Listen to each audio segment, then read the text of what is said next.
लिया गया, हुकूमत 9 अप्रैल को गिराएगी खान साहब की, तब सो मोटो जायज़ था और अब लिया जा रहा है तो सारी हुकूमत सुप्रीम कोर्ट के इख्तियारात पर हमला कर रही है। तो इस पर क्या पैगाम देंगे?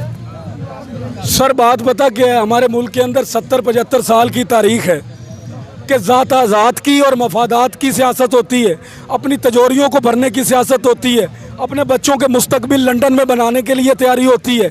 इसके अलावा जो मुल्क की कौम है, जो इस गरीब का नौजवान है, जो इस कौम का गरीब तबका है, उसके लिए ये PDM के सरबराहान कभी नहीं आए।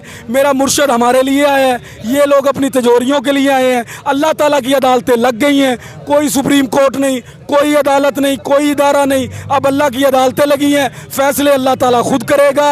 एंकर अल्लाह के फिर रहे हैं, जिनको हम फरिश्ता कहते हैं, वो सब कुछ देख रहे हैं कि मफादात का टोला कौन है, चोरियां कौन करता था, डाके किसने मारे हैं, करप्शन के नाम पर तकलीफ किसको हो रही है, एहतसाब में कौन नहीं जाना चाहता। सर